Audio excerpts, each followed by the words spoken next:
Assalamualaikum warahmatullahi wabarakatuh. Kembali lagi di channel Berita Mistis. Untuk kisah kali ini masih melanjutkan dari kisah yang sebelumnya, sebuah kisah dari lanjutan kisah yang berjudul Musafir. Dan untuk kali ini kita masuk untuk bagian yang selanjutnya.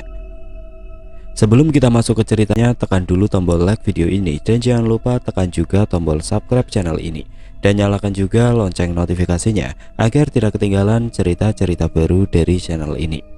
Dan buat teman-teman yang punya pengalaman horor dan pengen dibawakan di channel ini, nanti teman-teman bisa hubungi langsung kontak admin kami yang sudah saya sertakan di kolom deskripsi. Dan seperti apa untuk kelanjutan kisah ini? Langsung saja kita simak berikut ini.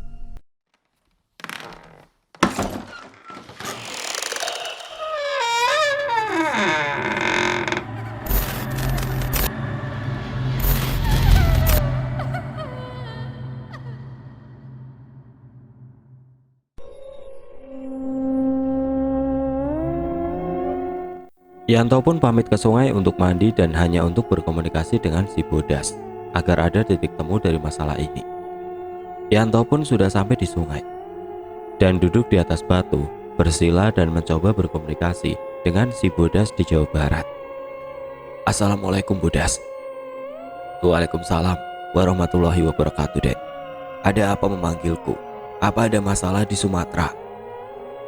Ada masalah yang sangat besar menyangkut bangsa siluman harimau. Apa Aden sudah ada di Bengkulu? Iya Das, saya di Bengkulu. Kamu tahu kitab yang dijaga 7 manusia harimau? Kitab itu? Iya tahu Den. Kitab itu perjanjian persaudaraan siluman harimau Sumatera dan Jawa. Juga ada banyak ajian-ajian yang menyangkut bangsa siluman harimau. Dan manusia bisa merubah wujud setengah harimau. Ada di kitab itu Den. Kini hanya 2 penjaga kitab itu, Ki Sentani dan Ki Suta, dan 5 manusia harimau berkhianat kepada ras Ki Wulung untuk menguasai kitab itu. Setelah menguasai kitab itu, Ki Wulung akan menggempur bangsa siluman, terutama di Jawa Barat. Karena Satria dulu dan bangsa siluman Jawa Barat membunuh leluhur Ki Wulung, Ki Setra Wulung Pamungkas. Iya Den, saya masih ingat. Kalau manusia laknat itu tidak dimusnahkan bahaya. Saya dan pemuda berkelana membantu ke sana merebut kembali kitab itu dari tangan manusia setengah iblis, agar ketentraman bangsa siluman baik dari Sumatera dan Jawa tidak diadu domba lagi, karena kitab itu bisa mengendalikan bangsa siluman harimau Sumatera. Sekarang yang jadi masalahnya, keturunan Ki Setra Wulung Pamungkas, yaitu Ki Raga Wulung yang mengambil kembali kitab itu dan ingin membalas dendam ke bangsa siluman harimau Jawa, terutama Jawa Barat. Bahaya Den, jangan sampai kejadian masa lalu terulang kembali. Makanya saya berkomunikasi jarak jauh denganmu lewat batin, ingin memberikan informasi ini. Baik Den, saya akan bicarakan ini ke Ayahanda dan ke Aki Putih di Gunung Salak, karena ini sangat berbahaya. Ya sudah, salam buat Ayahandamu Bodas, dan juga Aki Putih. Assalamualaikum. Waalaikumsalam warahmatullahi wabarakatuh. Yanto pun membuka mata dan keadaan sudah maghrib, dan Yanto mengerjakan sholat maghrib di batu itu. Tampak di semak-semak ada yang mengintip Yanto yang tidak lain adalah Ki Aji dan Ki Sudra, manusia harimau. Ayo, kita bereskan bocah ingusan itu, Ki Sudra. Sebaiknya kau diam saja, bocah itu biar saya yang bunuh. Sangat mudah bagi saya membunuh bocah itu. Jangan gegabah, bocah itu bukan bocah sembarangan. Kau tahu Ki Braja, anak Ki Wulung, dihantam olehnya. Sebaiknya kita hadapi berdua, karena kita ditugaskan Ki Wulung membunuh anak itu berdua. Saat Yanto beranjak ingin meninggalkan sungai dan langsung berjalan kembali menuju ke rumah Ki Sentani. Namun di tengah perjalanan Yanto dihadang Ki Aji dan Ki Sudra. Hutan mulai sedikit gelap, tapi masih bisa jelas melihatnya. Kau bocah, jangan ikut campur urusan kami, atau kau ingin ususmu keluar dari perutmu. Ya, sayangi nyawamu pemuda, atau kau ingin kita bunuh sekarang?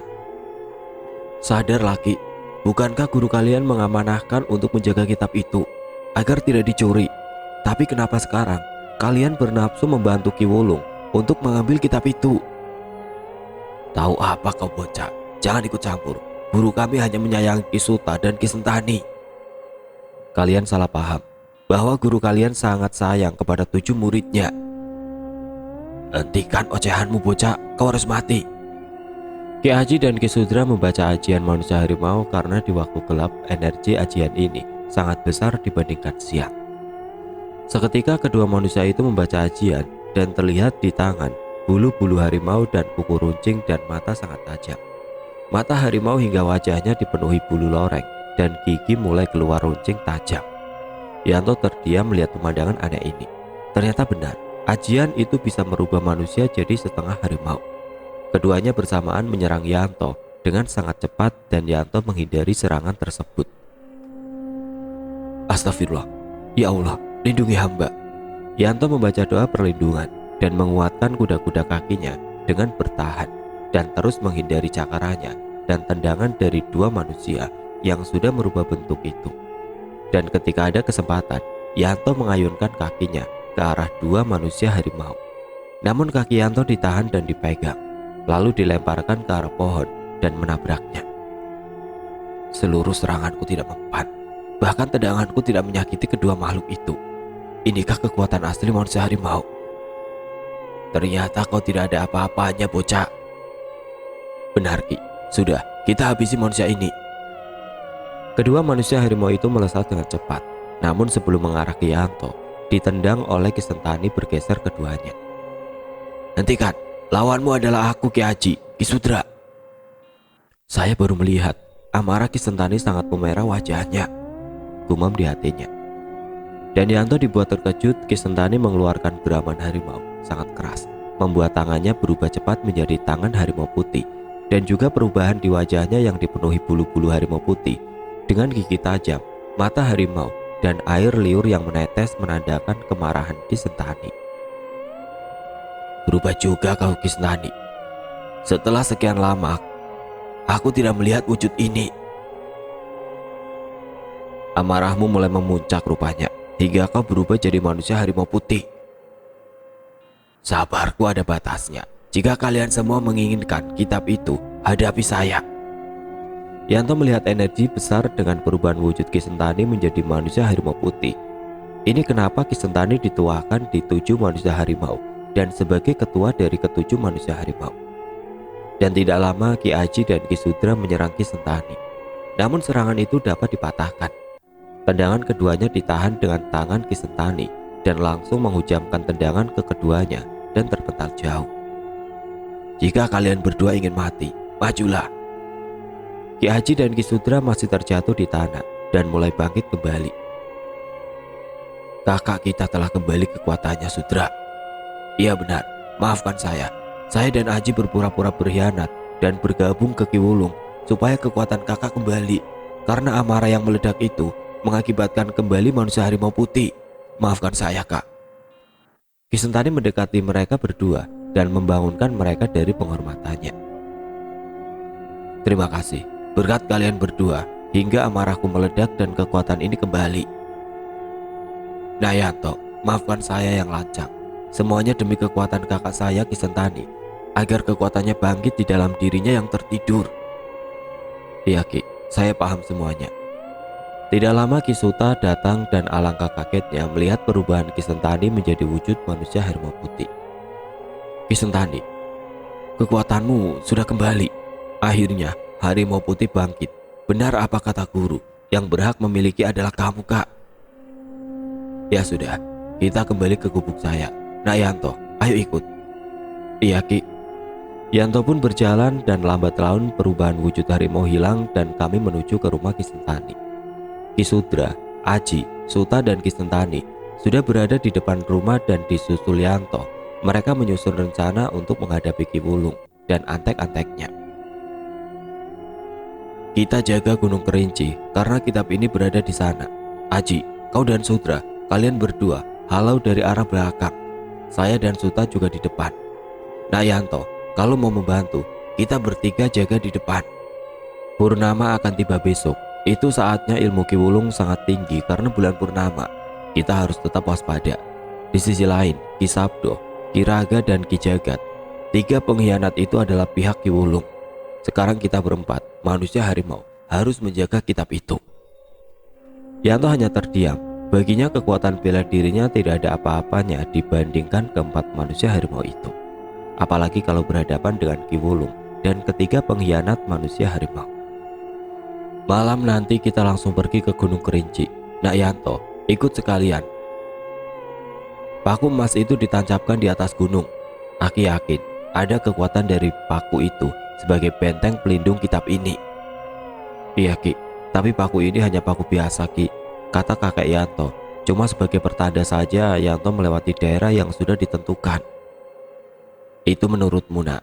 Kakek melihat ada energi besar di paku itu, energi pelindung. Iya Ki, sebelum menancapkan paku ini saya bacakan doa-doa pelindung kepada Tuhan yang Maha Agung. Itu energi pelindungnya nak, yakin pada Tuhan yang Maha Esa. Setelah mengobrol dan Yanto melaksanakan sholat isya, Ki Sentani, Ki Aji, Ki Suta, Ki Sudra, dan Yanto meninggalkan desa menuju Gunung Kerinci.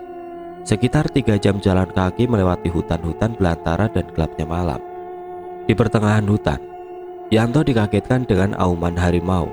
Nampak 4 manusia harimau hanya tersenyum.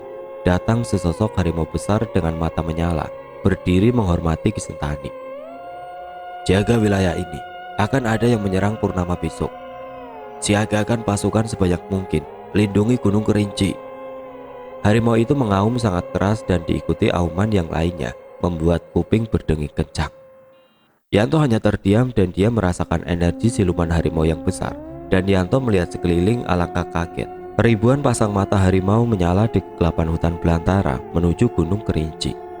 Ternyata penjaga Gunung Kerinci selain para cindaku, manusia harimau, siluman harimau terdepan menjaga gunung ini.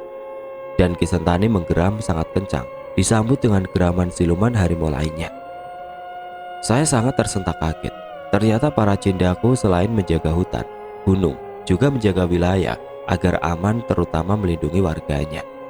Saya kagum dengan keempat manusia harimau yang masih memegang adat dan budaya Sumatera, melindungi semuanya dari para perusak, hingga menyatu dengan alam dan hewan. Ki, ribuan siluman harimau ini penjaga hutan sekitar Gunung Kerinci. Iya nak, kami para cindaku berbaur dengan mereka dan alam. Kami penjaga alam, hutan, gunung dari tangan perusak. Saya sangat kagum Ki. Sungguh luar biasa misteri di berbagai wilayah Nusantara. Mereka berlima melanjutkan kembali ke arah Gunung Kerinci. Setelah sampai di kaki Gunung Kerinci, mereka berempat manusia harimau duduk menghormati alam. Istilahnya mereka izin mau mendaki ke atas. Selang beberapa menit mereka berdiri, dan kami pun naik di gelapnya malam. Tapi aneh, para manusia harimau ini sangat tajam matanya, walau suasana gelap. Mereka semua biasa saja, seperti jalan di siang hari. Aku sendiri yang sering masuk hutan di malam hari, tidak setajam itu. Bahkan sering tersandung akar pohon, gumam di hati Yanto. Selesai naik sekitar 1 jam ada sebuah gua yang dirahasiakan. Dan karena Yanto sudah dipercaya, jadi mereka semua masuk ke gua itu. Ada sebuah batu besar menutupi gua.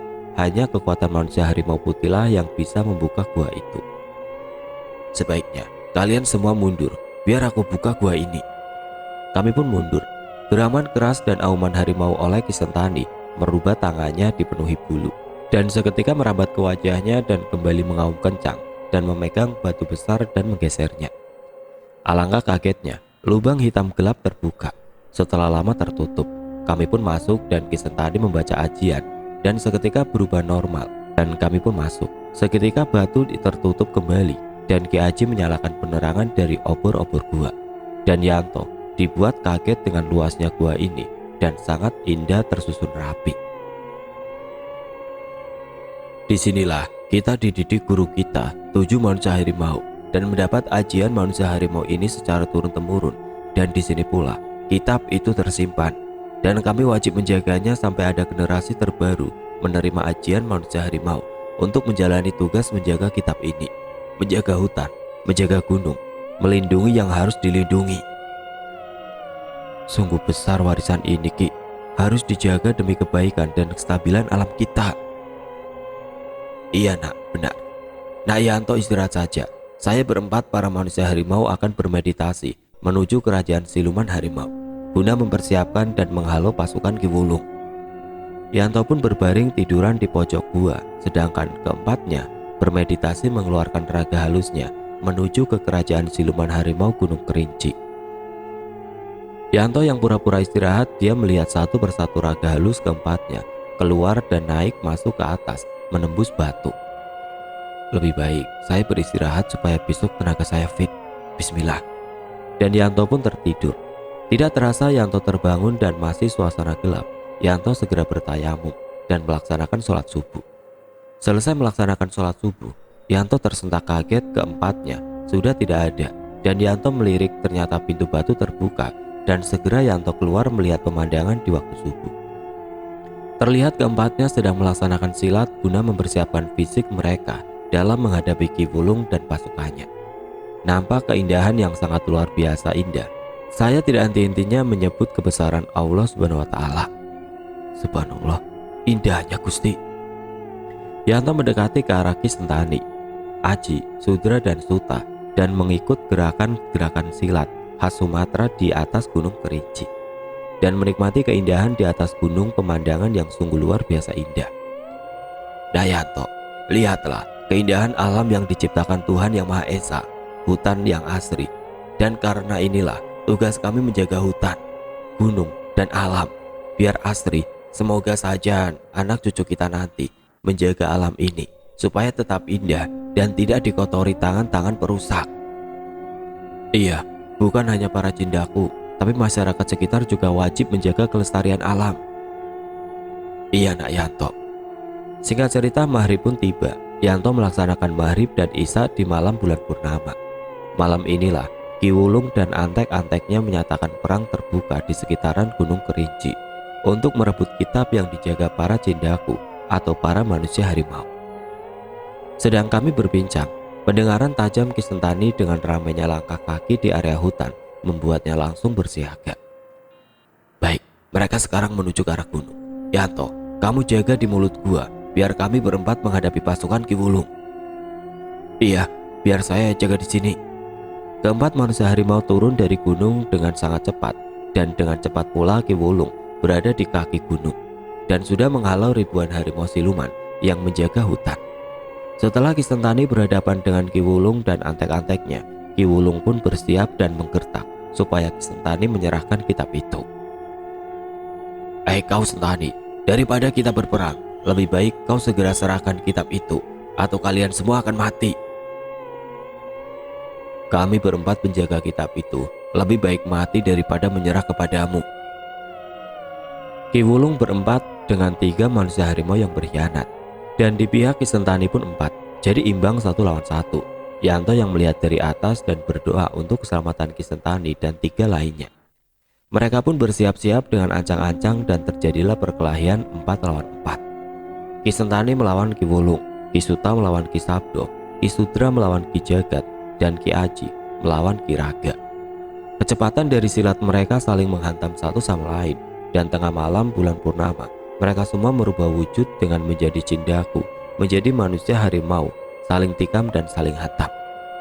Setelah beberapa lama mereka bertempur, yang bertahan hanya Ki Wulung dan Ki Sentani yang masih adu kesaktian dan kanuragan dengan wujud setengah manusia harimau, sedangkan ke-6 lainnya yang berduel 1 lawan 1 semua tergeletak karena kehabisan energi dan banyaknya sayatan dan goresan cakar di tubuh masing-masing hingga menyisakan duel Ki Wulung dan Ki Sentani.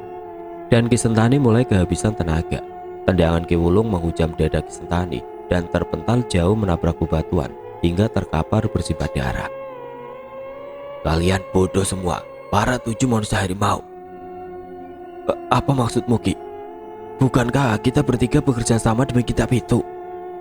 Bodoh, saya yang akan menguasai kitab itu sendiri.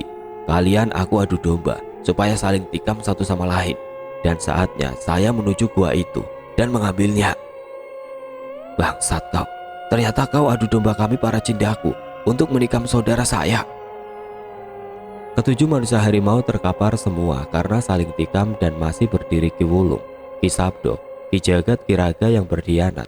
Kini tahu kebusukan Ki Wulung yang ingin menguasai sendiri kitab itu. Dan mereka bertiga tersadar dan meminta maaf ke yang lainnya karena terpecahnya 7 manusia harimau yang harusnya menjaga kitab itu supaya aman. Ki Sentani, maafkan saya atas keserakahan karena ulahku. Ki Jagat, Ki Raga membelot ke Ki Wulung. Syukur, kalian sudah sadar siapa sebenarnya Ki Wulung. Ah, matilah kalian semua. Satu persatu Ki Wulung menghantam pukulan ketujuh manusia harimau yang sudah tidak berdaya, dan Ki Sentani sempat memanggil Yanto. Yanto, jaga kitab itu, jangan sampai Ki Wulung mendapatkannya. Yanto yang mendengar teriakan Ki Sentani segera berdiri dari silahnya dan membaca doa-doa perlindungan. Dengan cepat Ki Wulung dengan wujud setengah manusia harimau hitam melesat naik ke atas gunung menuju gua yang dijaga Yanto. Akhirnya, kitab itu kembali jadi milikku. Akan kukuasai seluruh siluman harimau agar tunduk kepadaku. Aku bisa menyerang siluman harimau Jawa karena leluhurku mati karena mereka. Dan tiba-tiba Ki Wulung dengan wujud yang menyeramkan, tangan sudah dipenuhi bulu hitam dan cakar panjang, dan wajahnya sudah berubah jadi macan, melompat di depan gua tepat Yanto berdiri. Minggir kau bocah, atau tubuhmu akan aku robek. Aku tidak akan mundur walaupun sejengkal pun. Akan aku makan jantungmu bocah sialan. Kita buktikan siapa yang akan terkapar kalau kitab itu di tanganmu. Pertempuran antara siluman harimau Jawa dan Sumatera pasti akan terjadi. Itu kan yang kau mau? Memang itu yang akan saya lakukan bocah. Hadapi saya walaupun harus berlumuran darah di hadapanmu. Tapi saya akan melindungi kitab yang dijaga para jendaku. Baik, silahkan kau maju atau aku yang menyerangmu bocah ingusan. Silahkan kau maju jika kau mampu manusia laknat. Ki Wulung pun bersiap. Dengan cakar tajam dan runcing dan air liur yang terus menetes ke tanah dan gigi tajamnya. Dengan geraman suara macan dan gesekan giginya yang runcing, langsung melesat dengan cepat mengarahkan tangannya ke dada Yanto. Dan segera Yanto menghindar dan mendaratkan tendangan ke arah dadanya. Namun ditahan oleh kedua tangan Ki Wulung. Ki Wulung tidak bergeser sedikit pun dan langsung melesatkan cakarnya ke leher Yanto dengan sigap, loncat dan memutar badannya ke belakang. Lumayan juga silatmu bocah. Yanto hanya diam dan terus membaca doa perlindungan dan melilitkan tasbih dari kakeknya yang di pesantren ke tangan Yanto. Dan satu tangannya memegang tongkat Gunung Jati. Ki Wulung kembali melesat mengarahkan goresan luka di dada Yanto yang merobek kulitnya, dan darah pun keluar dari dada Yanto. Dan langsung dengan cepat mengayunkan pukulan dengan tongkatnya ke arah dada oleh Yanto ke arah Ki Wulung dan menghantamnya, dan dilanjutkan tangan Yanto yang dililitkan tasbih memukul wajah Ki Wulung dan nampak bergeser ke belakang. Namun Ki Wulung sangat kuat. Cuma segitu kemampuanmu bocah. Ya Allah, tenagaku mulai terkuras dan Ki Wulung masih berdiri kokoh walaupun hantaman dan pukulan sudah mengenainya, gumam Yanto. Dengan lesatan cepat, tiba-tiba Yanto tersentak dengan tendangan Ki Wulung mengarah ke rahangnya dan menghantam batu dan ambruk. Pandangan Yanto mulai kabur dan gelap. Seketika dalam pandangan gelap Yanto tersenyum wajah Lilis kepadanya dan berjanji akan menemuinya, dan membuat Yanto tersadar di atasnya ada golok ayah angkatnya Ki Puun, golok Baduy. Ya Allah, kuatkan saya untuk mengambil golok itu di atas. Dan seketika dari gelap Yanto mulai membuka kembali matanya dan melihat Ki Wulung masuk ke gua dan sudah mengambil kitab dan keluar dengan membawa kitab. Yanto memohon perlindungan Gusti Allah dan membaca sholawat agar tubuhnya bisa digerakkan. Dan tak lama tubuh Yanto bisa digerakkan dan segera bangun dan mencari tasnya yang menyimpan golok Baduy pemberian bapak angkatnya. Setelah Yanto memegang golok itu, Yanto membacakan doa-doa ke golok itu. Ki Wulung yang hendak turun lalu Yanto melompat dengan menghujamkan golok itu tepat ke punggung. Ia terobeklah kulit Ki Wulung dengan keluarnya darah dari sabetan golok Yanto. Ah, sialan kau bocah. Pusaka apa yang kau gunakan hingga bisa melukai tubuhku? Ini hanya golok biasa, tapi kekuatan hanya milik Allah Subhanahu wa Ta'ala. Cepat kau serahkan kembali kitab itu, atau kau mati manusia laknat. Cek, akan kurobek-robek perutmu. Dengan cepat Yanto mengarahkan golok itu ke tangan Ki Wulung yang akan menghantamnya, dan tertebaslah tangan Ki Wulung dengan mengeluarkan banyak darah. Dan Yanto melompat ke arah Ki Wulung dan menghantamkan goloknya ke arah dada dan menusuknya. Jeritan kesakitan Ki Wulung membuat auman hebat dan seketika wujud manusia macannya berubah kembali jadi manusia biasa, dan dengan cepat Yanto mengambil kitab itu kembali. Alhamdulillah, pergilah kau ke neraka iblis laknat. Dan seketika seluruh badan dan wajah Ki Wulung menghitam, bergetar hebat dan sudah tidak bergerak lagi. Yanto segera turun ke bawah ke kaki gunung dan melihat ketujuh manusia harimau masih terkapar dan sudah kembali ke wujud manusianya. Tapi mereka semua masih hidup. Segera Yanto membawa air dan membacakan doa-doa dan diminumkan ketujuh manusia harimau, dan seketika satu persatu mulai menggerakkan tangannya dan membuka mata, dan ketujuh cindaiku berkumpul kembali dengan penuh luka. Terima kasih Nak Yanto, sudah menolong kami hingga kami kembali lengkap menjadi 7. Alhamdulillah Ki, saya serahkan kitab ini. Semoga sekarang Aki dan ketujuh para cindaiku menjaga dan melindungi baik kitab dan alam sekitarnya. Izin saya tancapkan paku ini di kaki Gunung Kerinci, hanya sebagai pertanda. Iya Nak, saya izinkan. Silakan tancapkan paku itu di kaki gunung ini. Siap Ki. Dengan menggunakan goloknya, Yanto menggali tanah sepanjang setengah tangannya dan memasukkan paku emas keduanya di kaki Gunung Kerinci dan menguburnya kembali. Alhamdulillah, terima kasih Ki, telah diizinkan menancapkan satu paku sebagai tanda bahwa saya pernah ke sini. Kami yang berterima kasih karena kamu Nak telah menyelamatkan kitab ini dari tangan Ki Wulung, dan juga kita bertujuh cindaiku penjaga kembali bersatu. Terima kasih Nak, karena kamu kita bersatu kembali, ucap Ki Suta. Mereka pun bersama Yanto mengembalikan kitab itu ke dalam gua kembali, dan Yanto mengeluarkan daun obat yang disimpan di tasnya dan dibagikan kepada para cindaiku. Setelah ini, kamu pergi kemana Nak? Insya Allah saya ke Kalimantan Ki, untuk penancapan paku ketiga, dan saya izin pamit sekitar subuh nanti. Saya melanjutkan perjalanan kembali menuju Kalimantan. Baik Nak, kalau kamu sampai ke pelabuhan Tanjung Api-Api, Aki nitip kalung ini ke Pak Johan. Rumahnya dekat pelabuhan. Warga juga pasti mengenalnya karena dia kepala desa di sana. Siap Ki, nanti amanah ini saya sampaikan ke Pak Johan. Mereka pun istirahat dan subuh pun tiba. Yanto melaksanakan sholat subuh dan pamit ke 7 penjaga kitab. Yanto menuruni Gunung Kerinci. Sesampainya di kaki Gunung Kerinci, Yanto menggali tanah dengan goloknya dan menancapkan paku kedua. Alhamdulillah ya Rob, paku kedua telah tertancap. Sekarang tujuanku adalah Pulau Kalimantan. Yanto pun melanjutkan kembali perjalanannya menuju pelabuhan Tanjung Api-Api untuk pergi ke Kalimantan.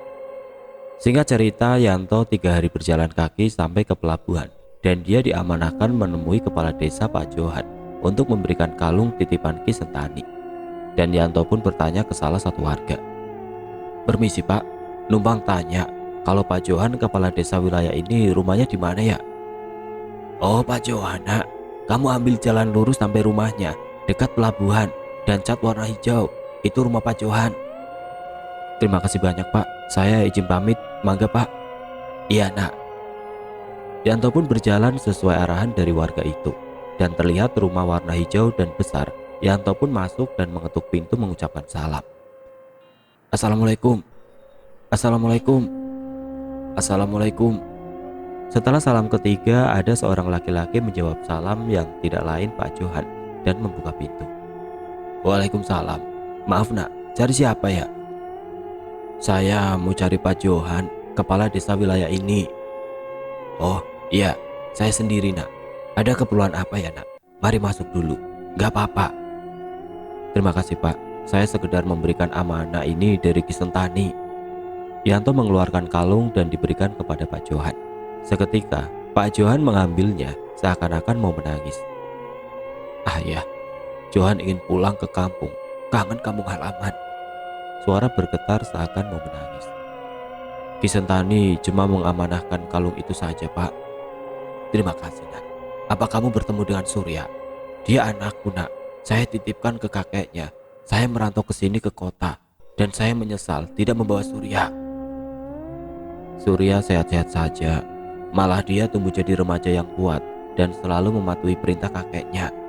Ya sudah Pak, saya pamit. Terima kasih banyak Nak. Kamu hendak kemana sekarang? Saya menuju pelabuhan menuju Kalimantan Pak. Oh, ke Kalimantan. Ayo, ikut Bapak ke pelabuhan. ikutlah ke kapalku nak, yang berlayar ke Kalimantan. Sebagai kepala desa, saya juga punya kapal pengangkut barang.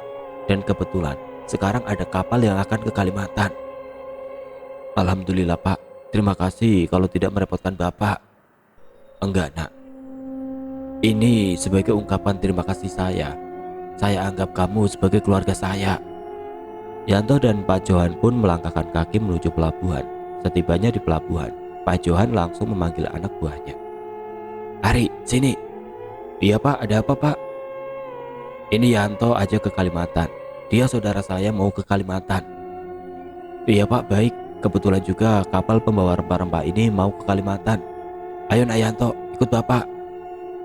Iya Pak, sekali lagi saya ucapkan banyak terima kasih Pak Johan. Saya izin pamit dengan mencium tangannya. Ya sudah, hati-hati nak. Kapan-kapan main lagi ke sini. Nanti kita sama-sama kumpul di Bengkulu nak.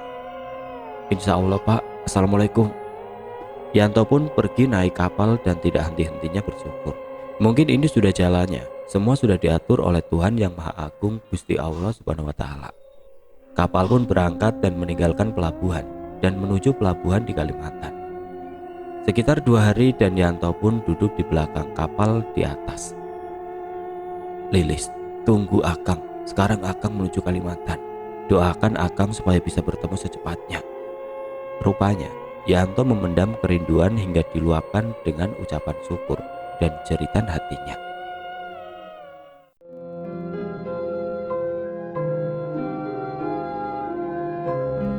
Oke teman-teman, sekian untuk kisah kali ini. Bagaimana menurut kalian tentang kisah ini? Tulis komentar kalian di kolom komentar. Dan buat teman-teman yang punya pengalaman horor dan pengen dibawakan di channel ini, nanti teman-teman bisa hubungi langsung kontak admin kami yang sudah saya sertakan di kolom deskripsi.